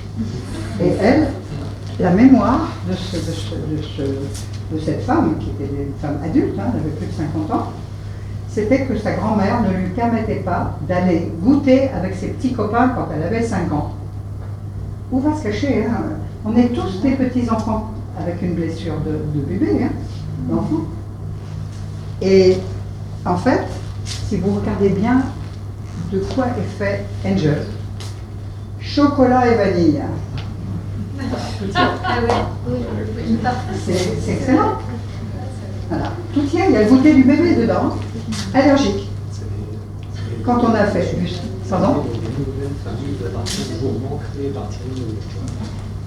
Voilà. Donc, voilà comment je peux comprendre qu'on n'aime pas du tout, que la médecine conventionnelle n'aime pas le décodage biologique. Ah oui. Parce qu'on peut guérir par un jeu de mots. C'est les mots non prononcés qui deviennent des mots toxiques et douloureux. Oui, celle-ci aussi, elle est jolie. Mais si on va rester toujours dans le même registre, mais elle est jolie. On a peut-être encore un peu de temps, oui. Oui. Vous avez quelqu'un qui a un prénom étranger Oui, alors je lis beaucoup, ça m'aide. Je parle 3 langues déjà, donc ça aide. Je parle anglais, l'allemand. Je me mets beaucoup à l'arabe, parce que j'ai beaucoup de gens d'Afrique du Nord. Beaucoup. Donc là, c'est un peu plus compliqué, mais à ce moment-là, on peut par analogie, là encore, puisque le cerveau, c'est analogique. Hein. Par exemple, j'ai une dame, dans un des stages à Paris, elle s'appelle Gülkal, elle est turque. Bon, Gül, je ne l'ai pas dans mon répertoire. Eh bien, en fait, Gül, ça veut dire rose. Moi, je l'ai rose. Et effectivement, dans sa famille, il y a du violon sur tous les étages. Voilà. Et elle s'appelle Gül. Donc on peut le retrouver. Même beaucoup dans tous les pays, même au Japon, par exemple, je parlais avec des Japonais, au Japon, fleur de lotus, soleil levant, on va pouvoir retrouver. En tout cas, moi je joue avec les mots et on y arrive à le retrouver. Et donc, effectivement, ma sœur d'âme me souffle une très belle petite histoire des graminées. Alors là, c'est un peu différent, mais quand même, c'est symptomatique. Une dame vient me voir, elle a une cinquantaine d'années, et elle vient me voir simplement parce qu'elle a un problème relationnel avec son patron, qui est un vieux bougon, et c'est très très difficile au niveau relationnel. Et donc, on se voit au mois d'avril. Bon, et elle se rend compte, bien sûr, qu'elle a un problème à l'autorité parce que papa était très autoritaire. Bref, on fait le travail, tout va bien. Et on avait rendez-vous un mois plus tard. Et un mois plus tard, elle m'appelle, elle me dit, écoute, je ne peux pas venir, je suis difforme, j'ai l'œdème de Queen, je suis comme Elephant Man. Mais je lui dis, c'est bien, justement. Et elle vient, et on va commencer à regarder son arbre. Bon, moi, alors, ce que je vous dis, c'est qu'elle est allergique, elle aussi, on n'est pas allergique à n'importe quoi. Elle est allergique aux graminées. Et donc, effectivement, quand elle vient, on est au mois d'avril-mai, on commence à gratouiller dans la terre, hein, on commence à faire nous en potes, on dépote, enfin bref, on travaille un peu pour le printemps. Et donc, je me dis, je ne sais pas par quel bout je vais prendre ça. Il y a forcément une histoire puisque elle a un problème de peau. Le problème de peau, c'est les problèmes de séparation.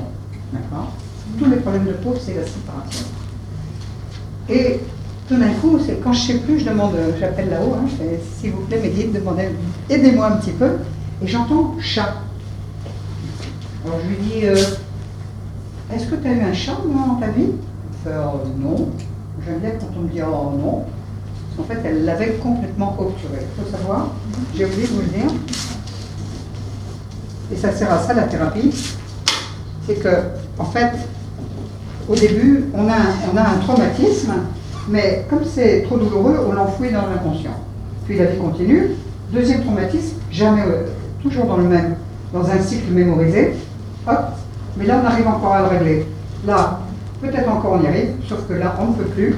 Et là, ça s'appelle la MMS, mini-maxi schizophrénie.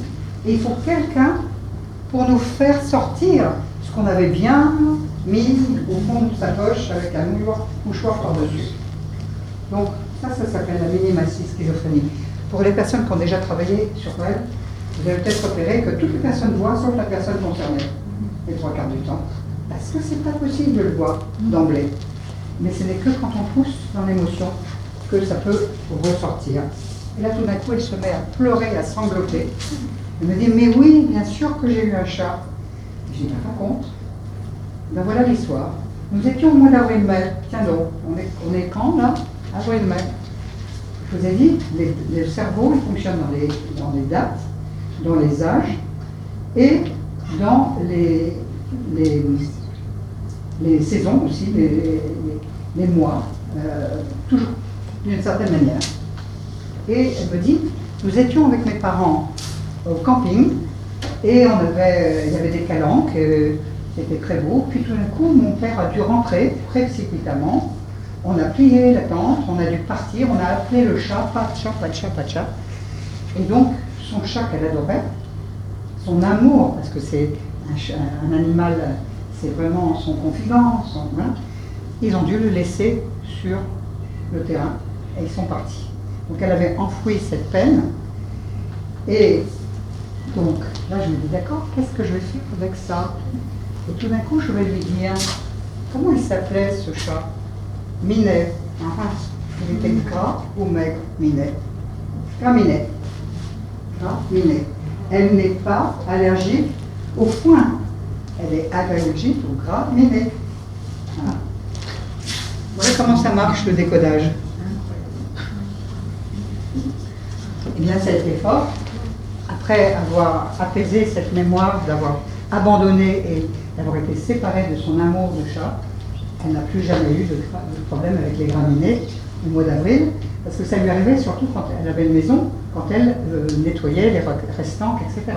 C'était une mémoire. Donc ça peut être ou son histoire personnelle, comme vous disiez, ou une transgénérationnelle. Voilà. Alors, je vais peut-être juste finir encore nous deux. Peut-être vous allez poser des questions si vous avez envie. Je vais vous donner juste mon exemple, parce qu'il est quand même assez symptomatique. Je vais reprendre cette histoire-là, ici, l'arbre. Moi, non, je vais peut-être le faire là plutôt. Ça sera plus... Fille unique, Dominique. J'ai 2 enfants. Stéphane, non, c'est faux, Valérie et Stéphane, dans ce sens-là. 1 et 2. Ils sont jumeaux. Mes parents s'appellent Bernard et Simone.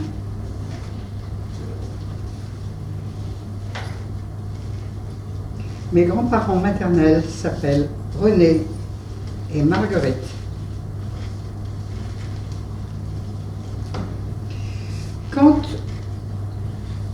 Avant de vous raconter l'histoire, je vais vous rappeler, vous avez entendu, il y a 4 modes pour raconter, développer une pathologie.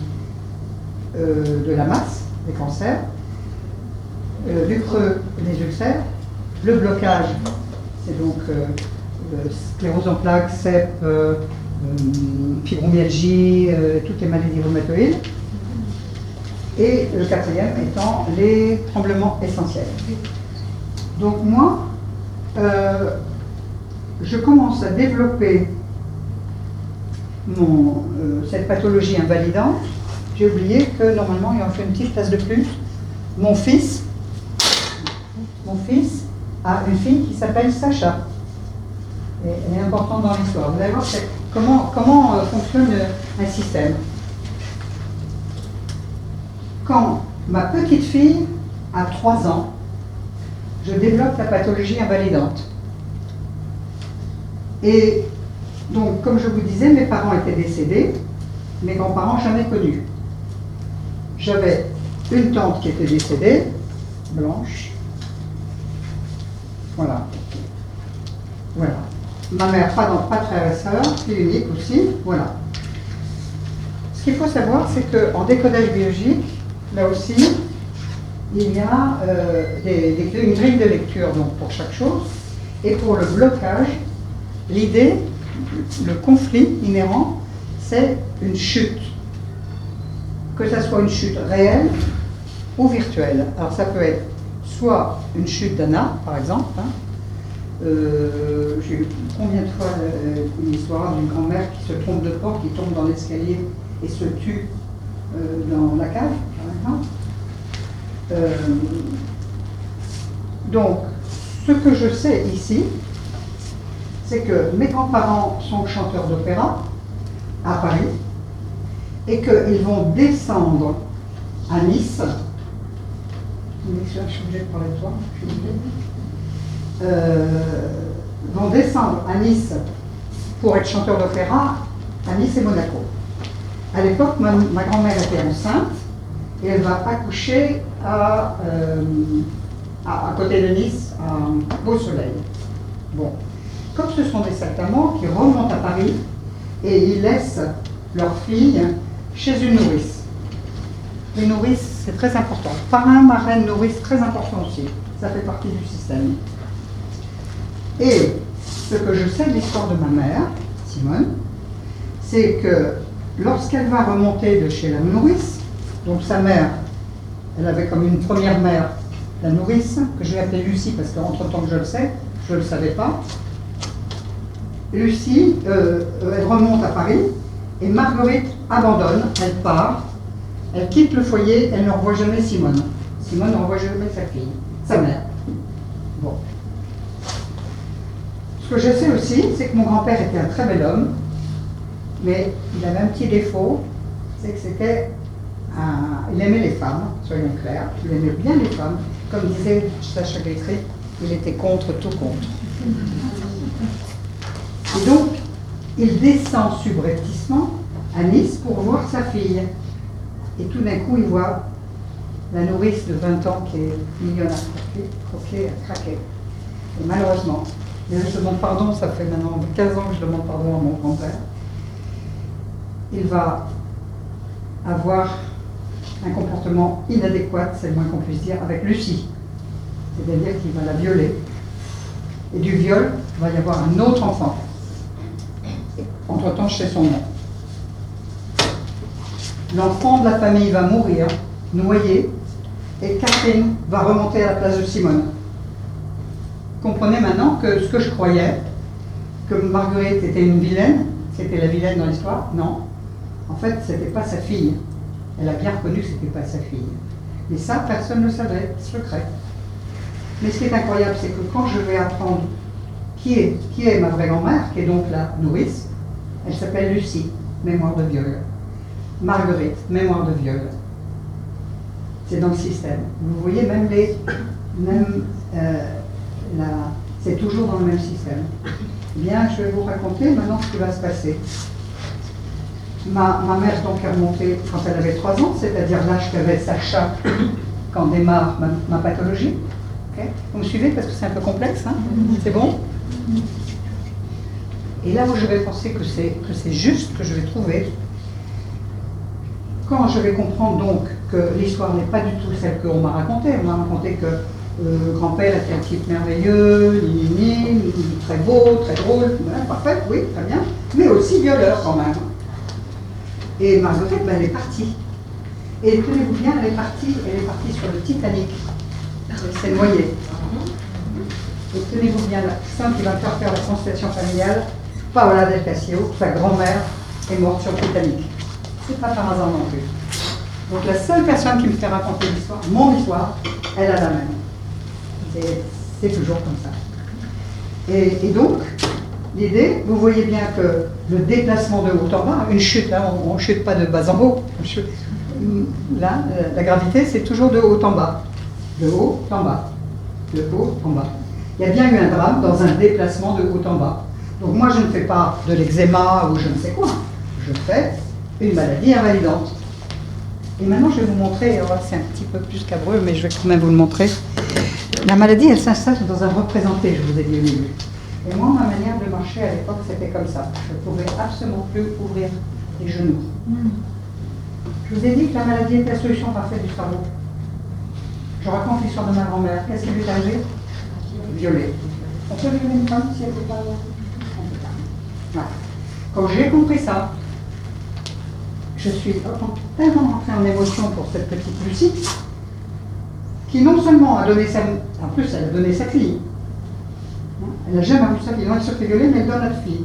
Eh bien, à ce moment-là, je vais rencontrer une femme avec qui je travaille depuis 15 ans, depuis là. Elle s'appelle Catherine Henri-Pesset. Catherine. Et la suite, au moment où je veux vérifier tout ça, le salon du bien-être de Paris m'appelle, qui est le grand salon à Paris, Médecine Douce, me dit Madame Jacob, est-ce que vous voulez venir faire une conférence? Je monte, donc je fais ça. Je monte, je descends, je monte, je descends. Moi j'habite le sud de la France. Hein. Quand j'arrive de Paris, quand je descends, j'arrive à Nice. Ma meilleure amie est quoi? Chanteuse à l'opéra Nice. C'est la suite du film. Et surtout, ce qui est étonnant, c'est que je vais faire 2 enfants. 2 enfants. Et en généalogie, 2 enfants, c'est au cas il y en a un qui meurt, on en fait 2. C'est pas l'histoire. Tout est là. Et l'incroyable, c'est que Sacha, quand elle est sortie de l'hôpital, eh bien, tu sais, on met des petits bracelets au bébé. Ils se sont trompés. Ils nous ont donné une autre Sacha, pas la nôtre. C'est l'histoire, mais on l'a vu. Ça s'invente, je ne peux pas vous raconter, ça s'invente pas. C'est pour vous dire que tout est là. Et donc, à la suite de ça, j'ai viré l'histoire en apprenant, en étant évidemment en demandant pardon à Lucie pour l'histoire. Bien incroyable, c'est que je ne l'ai jamais connue. Évidemment pas, parce que là on est en 1906. Parce que ma mère est née en 1906. Elle est née en 1906 aussi, elle. Début d'année, fin d'année. Elles sont jumelles. Eh bien, l'incroyable, c'est que moi j'ai toujours habité dans une maison où il y avait de l'eau. Mon chien s'est noyé dans la mare, pas dans cette maison où j'habite, mais avant. C'était l'histoire. Les chiens prennent le karma de l'histoire des gens. Hein. Et quand j'arrive, je demande à quelqu'un de très juste de me donner un lieu pour travailler, pour faire mes stages à Paris. Vous croirez ou pas, mais c'est tellement énorme. Dans l'immeuble de mon grand-père. C'est Grand Paris. Hein. Quand j'arrivais là-bas, il y avait 3 rues autour, prénom de ma mère, prénom de ma grand-mère, prénom de ma tante. J'étais donc en train de guérir l'histoire familiale. Et elle s'appelait en plus, que je voulais dire, la dame qui m'a loué le lieu, Nathalie. C'est bien l'histoire de naissance. Voilà. Chez Nathalie, quand j'arrivais chez Nathalie, j'étais complètement paralysée. Il fallait qu'on me porte. Et à un moment donné, j'ai gris. Et elle m'a dit, Nathalie, écoute, t'as trop de monde, on aimerait bien avoir un peu de place pour les autres. Je suis donc partie de chez mon grand-père. Je savais juste le nom de la rue de mon grand-père, c'était exactement là. Et je suis allée dans une autre rue, et là, ça racontait l'histoire que j'avais à régler avec mon fils.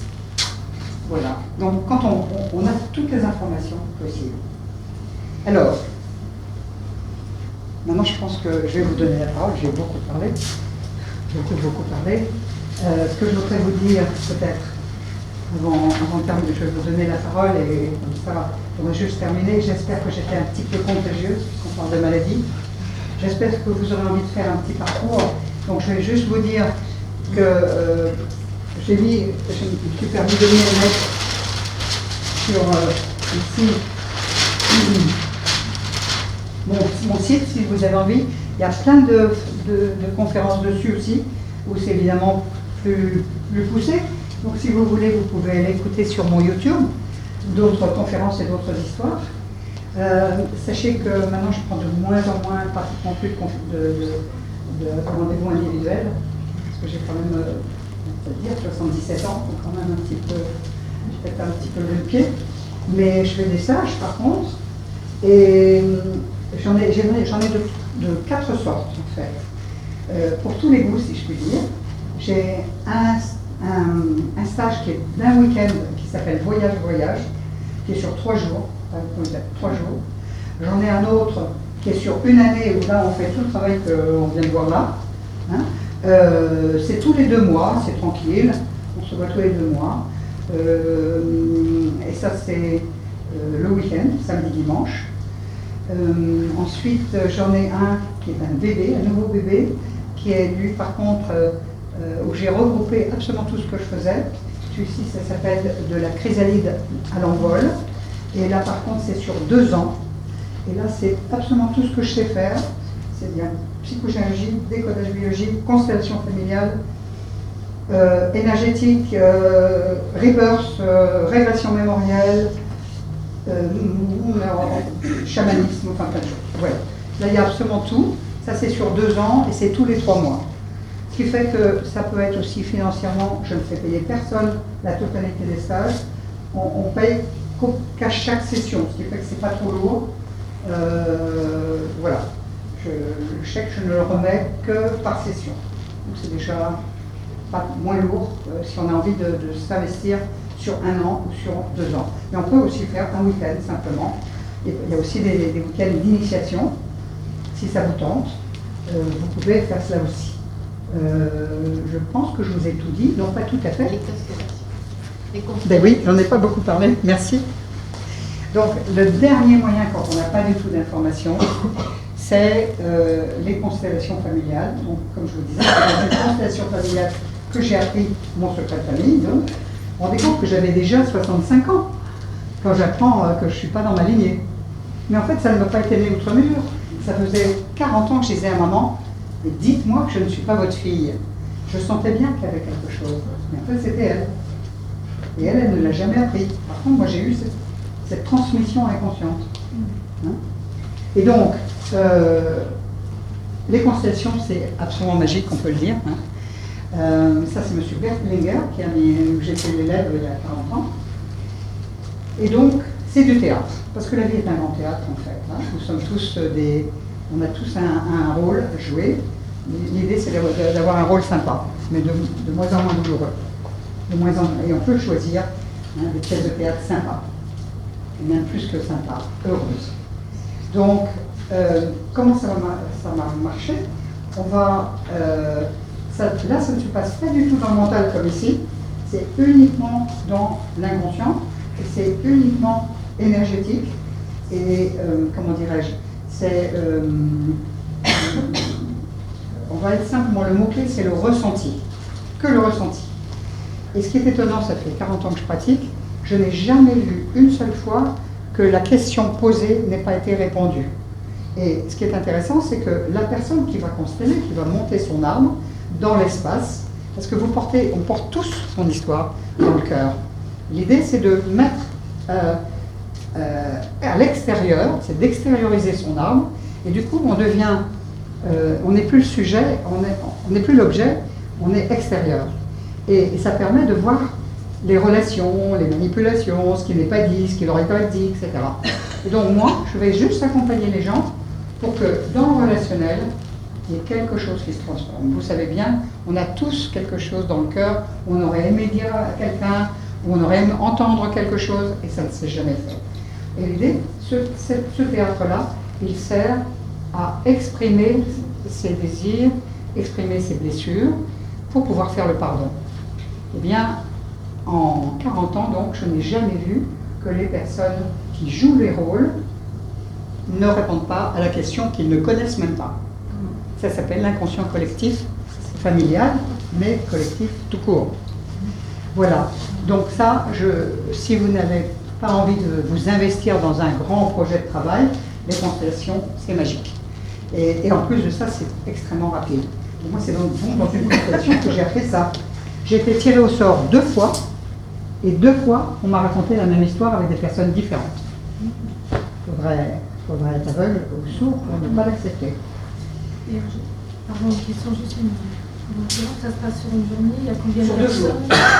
C'est sur un week-end, samedi, dimanche. Et combien de personnes? Ça dépend, des groupes. En général, il y a assez de monde, parce que l'idée, vous avez compris, on ne va pas être 32 parce que l'on serait trop. Mais on est au moins une vingtaine. Mais oui, parce qu'il faut avoir papa, maman, l'oncle, la tante, il faut avoir du monde. Mais ce qui est extraordinaire, et peut-être c'est important que vous l'entendiez, c'est que la personne qui constelle, elle ne fait rien. Parce que souvent on se dit, oh là là, mais je n'oserais pas dire devant les autres. Mais elle ne dit rien. La personne, elle va choisir, elle va mettre dans l'espace, puis elle va s'asseoir. Puis après, je lui donne un grand rouleau de papier pour qu'elle pleure. Je suis abonnée à... Voilà. Oui. Alors, on va passer aux questions. Je vais juste, si vous voulez, on va poser des questions. Je voudrais juste terminer pour vous dire, oui, j'espère que ce moment passé avec vous vous aurez peut-être l'envie de comprendre ce que vous portez pour aller de mieux en mieux. J'aurais envie de dire, un peu comme M. Martin Luther King parlait de Green, moi je rêve que chacun et chacune puisse aller vers le meilleur pour soi. Et je rappelle aussi que les guides, les maîtres, sont là actuellement à nous demander de devenir libres, de devenir de plus en plus conscients et de plus en plus ouverts à leur âme. Alors, si vous avez envie ce soir, merci en tout cas de m'avoir écouté.